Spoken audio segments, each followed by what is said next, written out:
আসসালামু আলাইকুম। আজকের গন্তব্য মাইকেল মধুসূদন দত্তের বাসস্থান। মাইকেল মধুসূদন দত্ত বাংলা সাহিত্যের একেবারে আইকনিক নাম, আধুনিকতার পথ প্রদর্শক বলা যায়। মাইকেল মধুসূদন দত্তের বাসস্থান যশোর জেলার সাগরদাড়ি। তিনি পেশায় কবি এবং নাট্যকার। আমরা এখন কেশবপুর। এই রাস্তার সোজা ধরে যদি আমরা যাই তো আমরা পৌঁছাবো সাগরদাড়ি।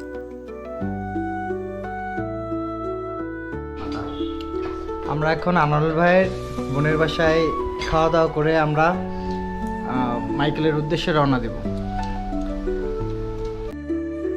মুঘল স্থাপত্যের নিদর্শন শেখপুরা জামে মসজিদ ইতিহাস ও শিক্ষার নীরব সাক্ষী।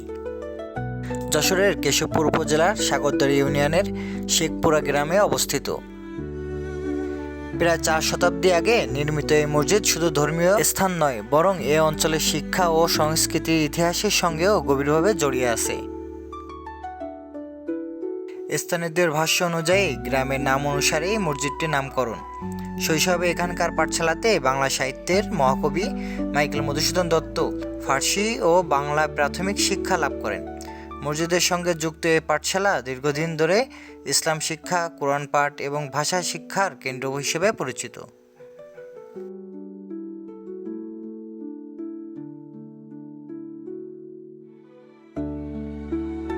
বর্তমানে মাইকেল মধুসূদনের বাড়িটিকে সরকারিভাবে একটি জাদুঘরে রূপান্তর করা হয়েছে। এই জাদুঘরে রয়েছে মাইকেলের লেখা পাণ্ডুলিপি ও কবিতার অনুলিপি, তার ইংরেজি ও বাংলা সাহিত্যের অবদান সম্পর্কিত গবেষণা তথ্য, ব্যক্তিগত কিছু ব্যবহার্য সামগ্রী যেমন কালি, কলম, আসবাস, পোশাকের কিছু নিদর্শন। দেয়ালে টাঙানো রয়েছে তার জীবনী, কবিতা, নাটক ও মহাকাব্য সম্পর্কিত আলোকচিত্র ও চিত্রকর্ম। এটি হলো মধুসূদন মিউজিয়াম।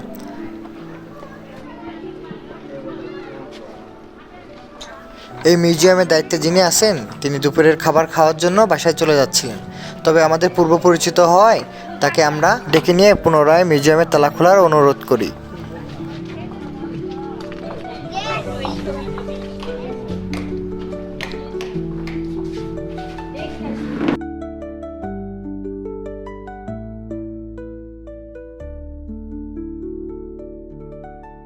মাইকেল মধুসূদন দত্ত মাত্র 18 বছর বয়সে খ্রিস্টান ধর্ম গ্রহণ করেন।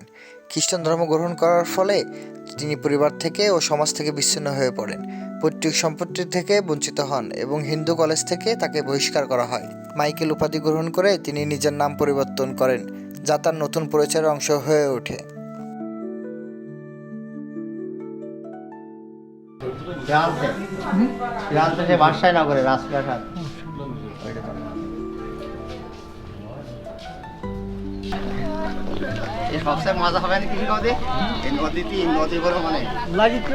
এই জায়গাটা মূলত কি?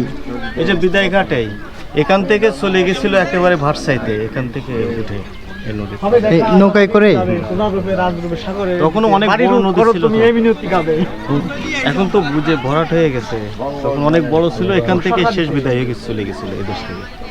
তিনি বাংলা সাহিত্য ছেড়ে ইংরেজি সাহিত্য চর্চা শুরু করেন। পরবর্তীতে তিনি তার ভুল বুঝতে পারেন এবং ইংরেজি সাহিত্য ছেড়ে নিজের মাতৃভাষায় সাহিত্য রচনা করে বাংলা সাহিত্যে যুগান্তকারী অবদান রাখেন। পীর মেহেরউদ্দিনের মাজার যশোর জেলা কেশবপুর উপজেলায় সাগরদাড়ি ইউনিয়নে মেহেরপুর গ্রামে এ মাজার অবস্থিত। মাজারটির চারপাশে 5 বিঘা জমির উপরে দাঁড়িয়ে আছে বিশাল বড় বটগাছ। এক শ্রেণীর ব্যক্তিরা মনে করে দ্বাদশ শতাব্দীর শেষ দিকে মধ্যপ্রাচ্যের কোনো দেশ, ইয়েমের দেশ থেকে হযরত মেহেরউদ্দিন আউলিয়া এদেশে এসেছে কালেমা দাওয়াত দেওয়ার জন্য। যারা এই মত প্রকাশ করেছে তাদের কথায় মনে হয়েছে এটা অনুমান নির্ভর।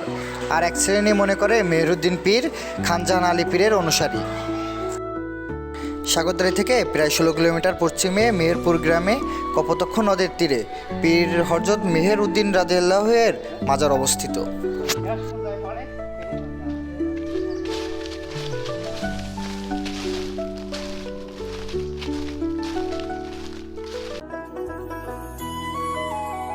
সুজলা সুফলা শস্য শ্যামলা আমাদের এই গ্রাম বাংলার জনপদ।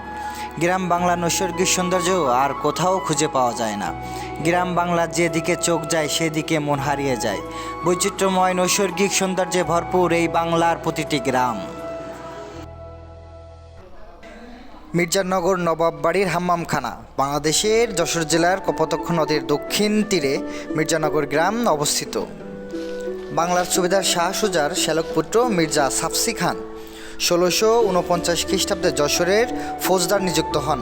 তিনি কেশবপুর হতে ৭ কিলোমিটার পশ্চিমে কপোতাক্ষ ও বুড়িভদ্রা নদীর ত্রিমোহিনী নামক স্থানে বসবাস করতেন।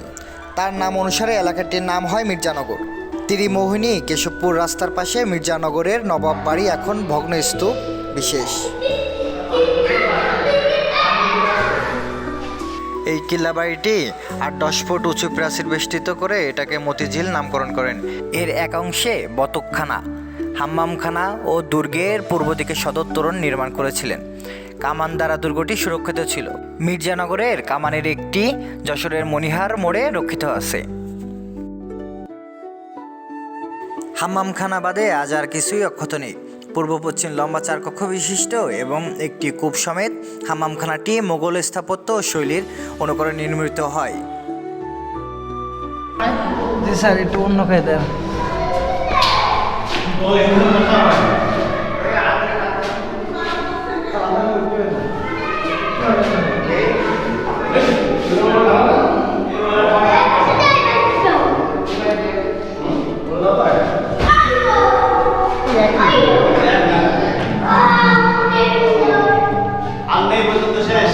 এই পর্যন্তই শেষ।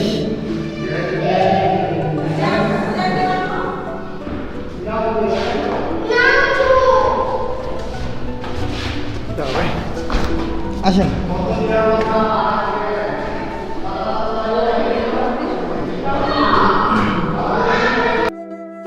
যদি কখনো সুযোগ হয় তাহলে যশোর জেলায় এসে মাইকেল মধুসূদনের বাড়ি সহ শেখপুরা জামে মসজিদ এবং পীর মেহেরুদ্দিনের মাজার শরীফ দেখে যাবেন। সাথে ৫ বিঘা জমির উপর এই যে বড় বটগাছ, এটিও দেখতে পারেন। মির্জানগর নবাব বাড়ির হাম্মামখানাও দেখতে পারেন।